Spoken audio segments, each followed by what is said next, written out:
Right now, we're following a change in policy after a Monona police chase ended with 3 people dead in a crash. Also, rumors of hundreds of immigrants arriving in Whitewater caused a stir on social media. News 3 Now got to the bottom of what's really going on. And we know a lot about our lawmakers, where they live, what they believe in, but are they musical? Our political reporter Will Keneally has the scoop. You're watching News 3 Now at 5.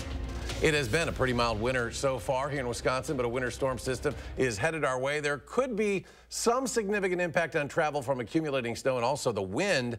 Let's get a look at your first warn forecast. Chief Meteorologist Gary Canalti out on the weather patio. Gary? Eric, we still have that first warn weather alert day in the forecast for Tuesday and Tuesday night. Really, our thinking is pretty much the same, and as it's been the last couple of days, we're just kind of watching for some of the details. But at this point, we're looking at accumulating snow, probably several inches of accumulation at least, and windy conditions that could cause problems with some blowing and drifting snow. And this will be Tuesday into Tuesday night of next week.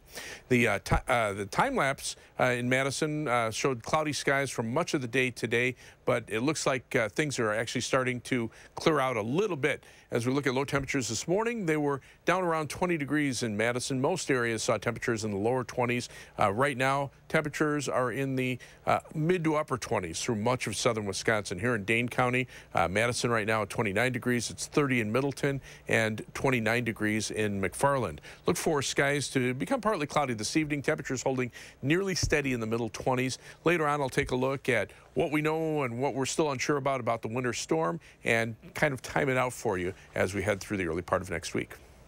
The City of Monona PD, supported by Mayor Mary O'Connor, has decided to temporarily focus our pursuits on suspects who we believe to be involved in dangerous and violent felony offenses. Well, that's Monona Police Chief Brian Cheney in a video address posted late last night responding to a Monona police chase Monday night that ended in a crash that killed 3 people. And in that video, he announced the department would be temporarily pulling back their chase efforts. Our Braden Ross joins us now with what we know about that decision and the investigation into the deadly crash. Braden? Yeah, Chief Cheney and several Monona City officials have been in meetings all day here at City Hall discussing what's next after that chase. The 4th initiated by Monona police in just under a week ended tragically. Now, Cheney said this temporary shift in focus for the department is to allow members of the community and elected officials to weigh in on the department's chase policy. I spoke to one of those officials, Monona Alder Patrick DePula, today about how he's looking at the change. Here's what he told me. We want to hear from the community at this point. We want to hear from Monona residents as elected officials what their opinion of this is, how they feel about the pursuit policy. So this is basically giving the police department a time for reflection also, because they're also affected by this in a great way. Training and policies. Now, the chief did not release further information about the specifics of the pause or how long it will last. He says he will speak to members of the media tomorrow. The chase and crash are still under investigation by the Wisconsin Department of Justice. We also learned the ages of those killed in that crash. 2 of the victims were 30 years old and one of them was 19 years old. We'll continue to follow this story as more develops. We'll talk to the chief tomorrow. You can catch all of that right here on News 3 Now. For now, in Monona, Braden Ross, News 3 Now. All right, Braden, thank you. Authorities in Iowa are investigating a shooting at a high school northwest of Des Moines. Police say a 17-year-old student opened fire, killing a 6th grader and wounding 5 others. Michael George reports from New York. Police and emergency crews surrounded Perry High School, about 40 miles from Des Moines, early Thursday morning, responding to reports of an active shooter. They immediately made entry and witnessed students and faculty either sheltering in place or running from the school. Once inside, officers located multiple people with gunshot wounds and quickly found what appeared to be the shooter with a self-inflicted gunshot wound. The shooter has been identified as 17-year-old Dylan Butler, a student at Perry High School. Butler was armed with a pump-action shotgun and a small caliber handgun. Police say a 6th grader at Perry Middle School was killed. This community has been through tough times before and have rallied together. I'm sure this time will be no different. The incident occurred just as students were returning to school for the first time since holiday break in what residents say is a close-knit community. Everyone knows each other. You don't really expect anything like this to happen. Authorities are looking into social media posts the shooter made in and around the time of the shooting to determine a motive. The FBI is on the scene and is helping in the investigation. Michael George, CBS News. Officials also say they found an explosive device at the school during their search, which was rendered safe.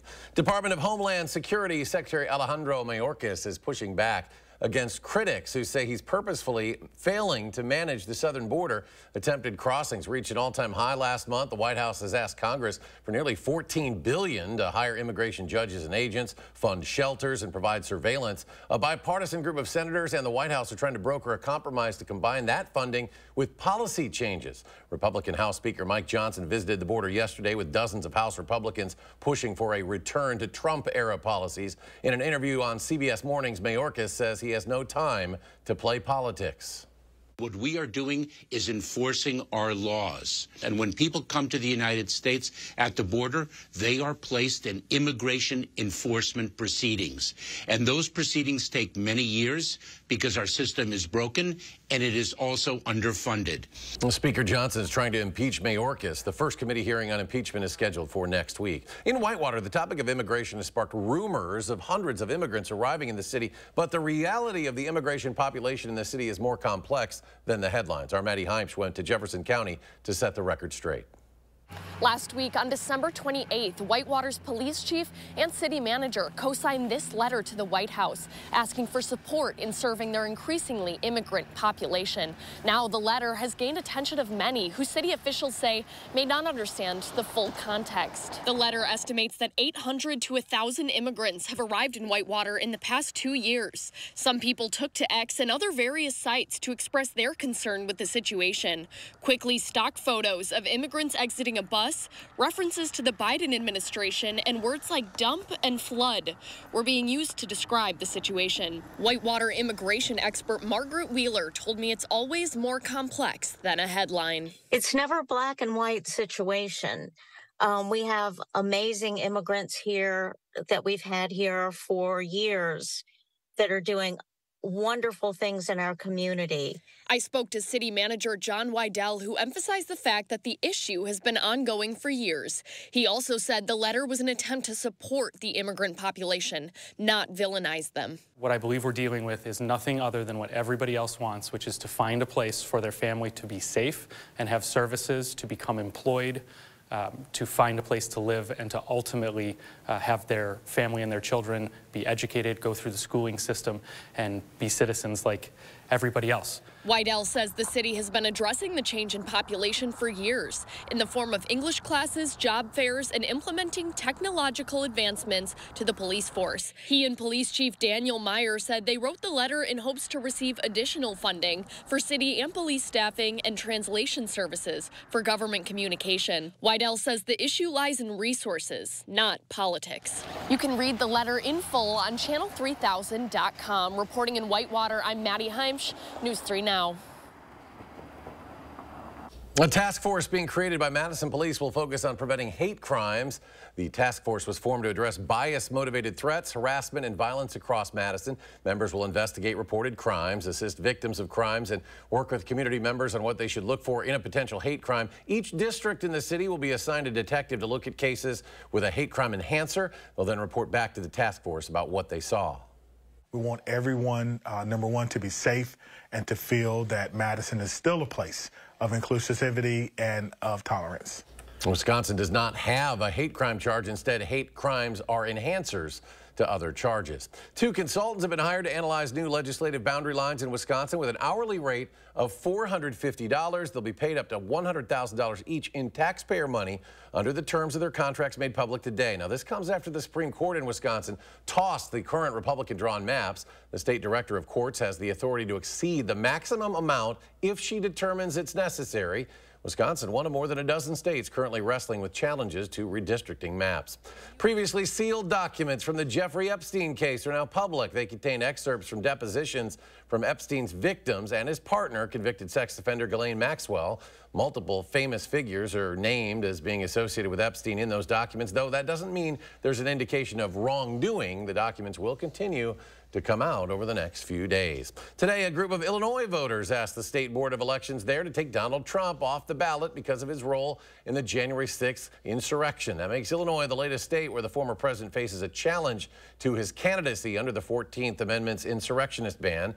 It comes as the U.S. Supreme Court is expected to review a state court ruling in Colorado that found Trump ineligible for office. A decision from the high court could settle the matter for the entire nation. Last week, Maine's Secretary of State removed Trump from the primary ballot there. Trump's team appealed that decision in state court on Tuesday. House Democrats say documents show China spent more than $5.5 million at Trump properties while he was president. While he was in office, Trump's lawyer said Trump planned to donate foreign profits from his hotels to the U.S. Treasury. However, the amount Trump Organization reportedly donated in 2017 and 2018 was far short of estimated foreign payments made to his properties. The Trump Organization did not immediately respond to a request for comment. Lawmakers in the state capitol, we all know what their day jobs are, right? But what if they got the proverbial band back together? That's what political reporter Will Keneally wanted to know. He files this report from the Capitol. We actually have some notable musicians under the Capitol Dome here. During a campaign stop in 2022, we learned that Governor Evers used to play bass with a band called the Romeros back in the day. So as we sat down with politicians over the holidays, we wanted to put that question to them. So I played the clarinet in high school. I was not very good at it. So just a few years ago, I gave it to my high school band, and I was like, here it is, somebody else be good. But I did sing in the choir, and I did sing in the choir in college, so I'd be open to singing. Okay. Karaoke, what would be your go-to song then? I am not sure. I would have to give it some thought. Something with an alto range, though. All right, so we have at least one clarinet and vocalist. Now, coming up at 6, we'll round out the rest of the band and share who you might want to pair yourself up with for karaoke. Reporting from the Capitol, Will Keneally, News 3 Now. New at 5, women's collegiate summer softball is coming to Madison. The Mallards announced this afternoon a team will debut this year. The team will be part of a softball division of the Northwoods League. That's the same league the Mallards play in. Softball franchises in the league have also been announced for lacrosse, Mankato, Minnesota, and Minot, North Dakota. The team's first game will be June 16th. After the break, we'll get a full look at your first warn forecast with Chief Meteorologist Gary Canalti, and a unanimous committee vote just changed the way the state parks and forest passes function. A look at what's different next on News 3 Now at 5. And on Wall Street, the Dow with a modest 10-point gain, but the skid continues for the NASDAQ as it loses 82. The S&P 500 down 16. We'll be right back.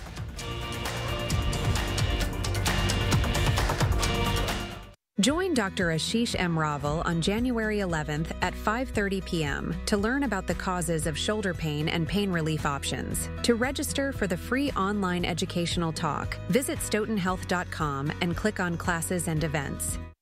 The bag is back at Menards. Get 15% off everything you can fit in the bag, from household items and pet toys to power tools and even your favorite snacks. Get 15% off everything you can fit in the bag. This deal won't last long. Hurry in to get your bag and see how much you can save. Sale ends January 14th. Save big money at Menards.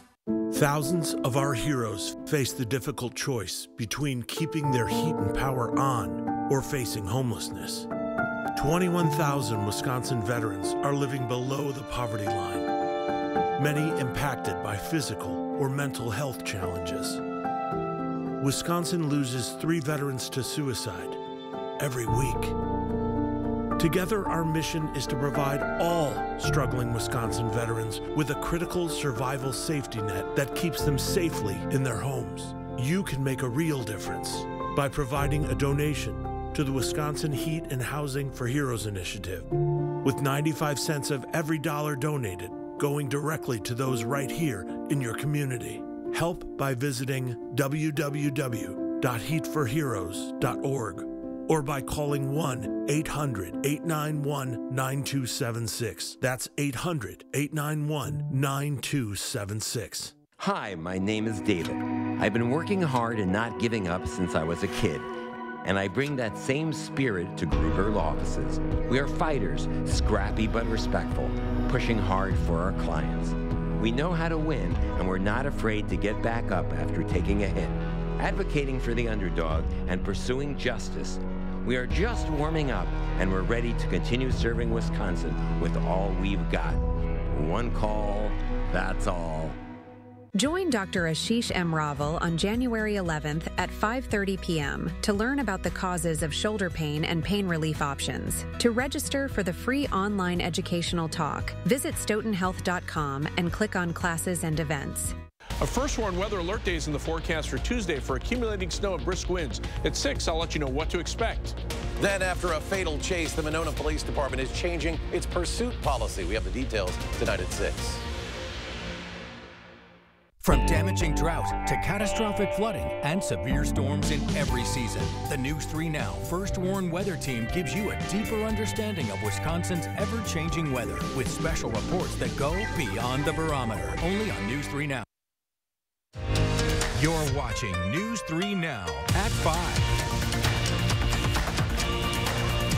New today, the Department of Natural Resources will make annual state parks and forest passes valid for an entire year after their purchase date, thanks to Senate Bill 415. Currently, passes are only valid during the calendar year when they're purchased, so a pass you bought in January costs the same as one bought in December, but both will expire at the same time. This bill passed unanimously out of committee today after being introduced with bipartisan support. Well, if you've started out the new year under the weather a bit, you're not alone. Respiratory season is in full swing. Public Health Madison, Dane County says 1 in 5 ER visits at local hospitals right now are due to respiratory illnesses. If you're not feeling well, they say you should take an at-home COVID test to see if you have the virus. A home test allows you to rule it out since it shares many symptoms with the common cold and flu. In general, you should stay home and get plenty of rest. If you're feeling sick, staying hydrated always crucial.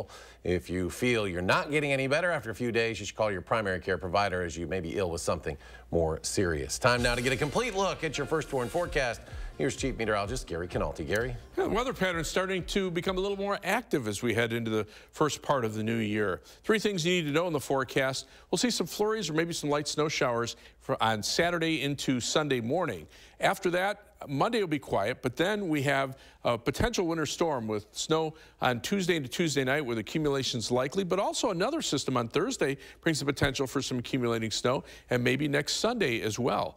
Then as we head into the latter part of the week and into the weekend, temperatures turn much colder. High temperatures only in the upper teens to around 20 degrees. First warned weather alert day remains in the forecast for Tuesday and Tuesday night. We've pretty much had it there for the last couple of days. Our thinking on this pretty much the same, accumulating snow and windy conditions. As far as what we have higher confidence in, timing of the storm, that really hasn't changed. Tuesday night, maybe the brunt of the storm, Tuesday afternoon, Tuesday evening. And we're expecting mainly snow. We're not really looking at a mix of precipitation, and the storm should have gusty winds. Things that we're not quite as sure about, where the heaviest snow will fall. Right now, the last couple of computer model runs have kept it just to the south, across Chicago, maybe as far north as Milwaukee. There also could be a cutoff to the north. So areas, say, north of the Dells could see those amounts drop off pretty rapidly. And then we also have some questions about blowing and drifting snow. We're going to see gusty winds, but with temperatures around the freezing mark, the snow could be sticky enough to at least limit some of that. But again, all of those things come into play with this storm system. The European computer model, this one pretty much on track. Early on Tuesday morning, snow overspreading southern Wisconsin, mainly light snow Tuesday morning, and then as we head into the afternoon, a little heavier snow, especially south of Madison, and then again favoring the eastern portion of the state into 6 p.m. Tuesday.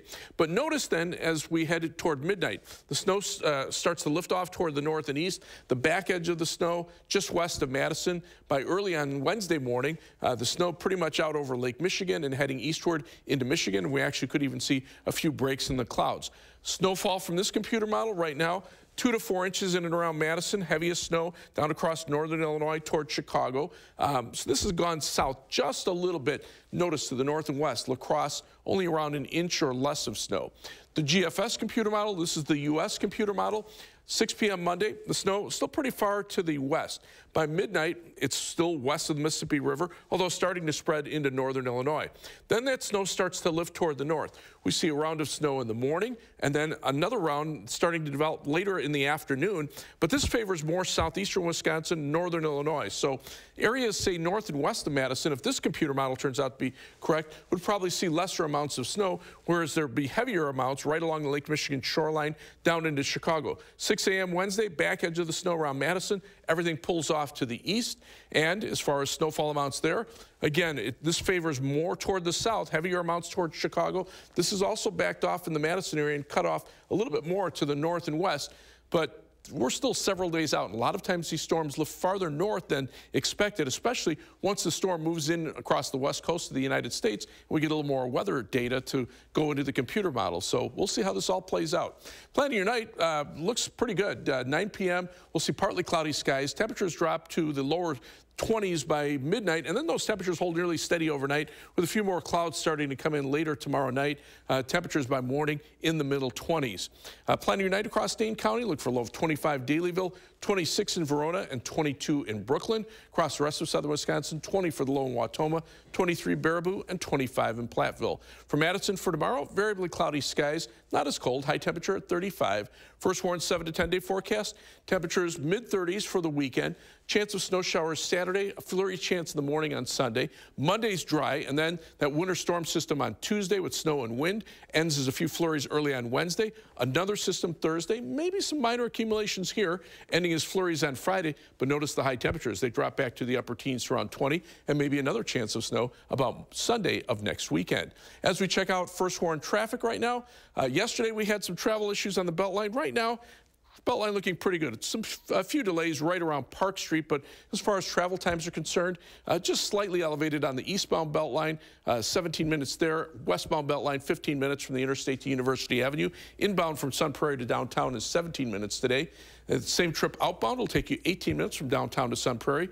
US 12 Middleton to Sauk City is 17 minutes, and I-3990 from the Beltline to Janesville is a 26-minute trip. That's your News 3 Now First Warned Traffic. All right, Gary, thanks a lot. Just ahead, are you and your partner struggling to sleep side by side at night? Well, you may or may not want to try new sleeping arrangements. A look at a growing trend next at 5. News 3 Now. First Warn Weather is brought to you by Lazy Boy Home Furnishings and Decor. Discover a shopping and design experience as comfortable as the furniture. Lazy Boy Home Furnishings and Decor. Schedule your free design consultation today. Win a hand-paid jackpot at Ho-Chunk Gaming Wisconsin Dells, and you'll have a chance to win a new Mercedes and a shot at $100,000 in cash. It's the Mega Jackpot Winners Quarterly Drawings going on now at Ho-Chunk Gaming Wisconsin Dells. The Home Expo is coming this Friday, Saturday, and Sunday. Meet the top builders, remodelers, and home improvement experts at the Monona Terrace Convention Center this Friday, Saturday, and Sunday only. At Blaine's Farm and Fleet, we get you equipped with quality tools and project supplies because we get you. Whether you're a hardworking pro or an ambitious DIYer, we get you what you need to get the job done. Right now, save on these 4-packs of DeWalt batteries, $179. $10 off these 250-foot rolls of indoor wire. Plus, trade in any used power or hand tool for exclusive trade-in savings on select DeWalt tools and accessories. We get you what you need because we get you at Blaine's Farm and Fleet. Do you have an idea for an invention, but you don't know what to do next? Call InventHelp. They've been helping inventors for 35 years. Call today for free information. Call 800-550-5543.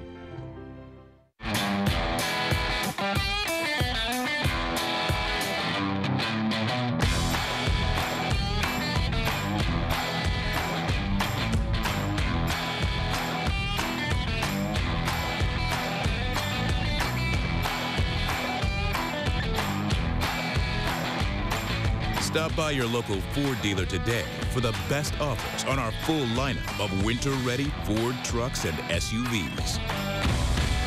This right here is confidence in a bottle. It makes me feel so much more confident than I've ever felt. They are some of the hottest videos on social media. Those videos claiming to instantly get rid of bags under your eyes. Annette Figueroa is here to tell us why she says this one is for real. This one is for real, and I'm so excited. We even have a video, and all he uses is a small amount on a clean, dry face. And what it does is it tightens and lifts the appearance of bags underneath your eyes. And I did this to my father. father. We were at home, so we applied it to his under eye bags, and let me tell you, we were so excited. In under 10 minutes, they visibly disappeared from view, and now it is literally part of both of our daily routines. And not only does it work on the bags, it works on the appearance of crow's feet, fine lines, and wrinkles. This new year is the best time to try Plexiderm at our startup price of only $14.95. Your solution is at plexidermtrial.com or call the number on your screen. Donate blankets to our neighbors in need during Recycle the Warm. Win a hand-paid jackpot at Ho Chunk Gaming Wisconsin Dells, and you'll have a chance to win a new Mercedes and a shot at $100,000 in cash. It's the Mega Jackpot Winners Quarterly Drawings going on now at Ho Chunk Gaming Wisconsin Dells. You're watching News 3 Now at 5. Welcome back. An old trend appears to be gaining popularity. A 2023 survey by the American Academy of Sleep Medicine found that a third of people who responded reported occasionally or regularly sleeping in separate rooms to accommodate a bed partner. Health experts say this can both help but also potentially hurt a relationship. In today's Health Minute, Mandy Gaither has the details. It's a blast from the past, an old trend gaining new traction in homes across the U.S., sleeping separately from your partner. Sleep divorce, and I don't really like that name because it suggests, divorce sounds so dire, but we want to achieve sleep compatibility, so it doesn't need to be an all or nothing solution. Psychotherapist Robbie Ludwig says sleep is a critical part of overall health. Those who don't get their recommended Z's can be more vulnerable to certain medical conditions like diabetes, cardiovascular problems, even dementia. But she says sleeping in separate beds can impact intimacy. If you'd like to try the trend, she advises to go for it on an as-needed basis. If you have a big business meeting or if you find during the week it's really important for you to have good sleep, you can find that you maybe have separate sleep for a period of time and then sleep together on the weekends. If you do sleep separately, Ludwig says to find time to be intimate and to connect with one another. And if you're not sleeping through the night when together, she says to make sure something else isn't at play. If you find that there's no medical reason for it and there doesn't appear to be some psychological conflict underlying the separate sleeping issues, then you can figure out a plan that makes sense for both of you. For Health Minute, I'm Mandy Gaither. Experts say sleeping arrangements aren't one size fits all and that each couple should do what works best for them. A final check of your First Warn forecast in just a moment. Stay with us. Join Dr. Ashish M. Raval on January 11th at 5:30 p.m. to learn about the causes of shoulder pain and pain relief options. To register for the free online educational talk, visit stoughtonhealth.com and click on Classes and Events. Want to instantly look more attractive, years younger, and even healthier? The solution is whiter teeth. Even teeth that are just a little yellow are a problem. They rob your appearance, make you look older, and can hurt your confidence. But you love coffee and tea, maybe even wine or smoking, and all of them stain your teeth and make them yellow. It's time you discovered Power Swabs, the fast 5-minute revolutionary treatment. The first time I tried it, I was so surprised. My husband was so excited that he wanted to run out and get it. He said, "What have you been trying?" I said, "Well, I've tried this product called Power Swab." And he said, "I can't believe how white your teeth are." So from that point on, I've been sold. My absolute favorite thing was how easy it was. It takes literally less than 5 minutes. Power Swabs has made a really big difference in lifting the stains and making my smile more beautiful. Power Swabs are guaranteed to whiten your teeth up to 2 shades after the first application. And after 5-minute daily treatments for the next week, your teeth will be an average of 6 shades whiter. Plus, unlike other whitening methods, Power Swabs will whiten natural teeth and remove stains from veneers, bonding, caps, and crowns. Power Swabs are easier on your gums and cause less sensitivity. I've used strips and trays, and they both gave me really sensitive teeth. With the Power Swabs, I've been using them for a week and nothing. I had hot coffee this morning and ice cream last night and no problems. It's time to discover what you've been missing. Now, it's your turn to get started with Power Swabs. I like my smile. I like my smile after finishing the Power Swabs. This is a Power Swab smile. This is a Power Swab smile. This is a Power Swab smile. Call, go online, or scan the code on your screen right now to receive 50% off this new year. You'll also receive the Power Swabs Stain Out Quick Stick, absolutely free. And in addition, you will also get free shipping. Order right now and take the Power Swabs 5-minute challenge. If your teeth aren't a full 2 shades whiter after your first application, simply return it and you'll get your money back. Dear all-wheel drive, let's show the road what we've got. Snowy streets, we're coming for you. Icy grip, we're holding tight. Wintry mix, meh. Safety's the name of our game. Yours, Toyota all-wheel drive sedans. Right now, get 4.99% APR for 60 months on a new Toyota RAV4, Corolla, Highlander, Tundra, or Crown. Find yours at Toyota.com. Toyota. Let's go places. Join Dr. Ashish M. Raval on January 11th at 5:30 p.m. to learn about the causes of shoulder pain and pain relief options. To register for the free online educational talk, visit stoughtonhealth.com and click on classes and events. We've got a lot of news coming up.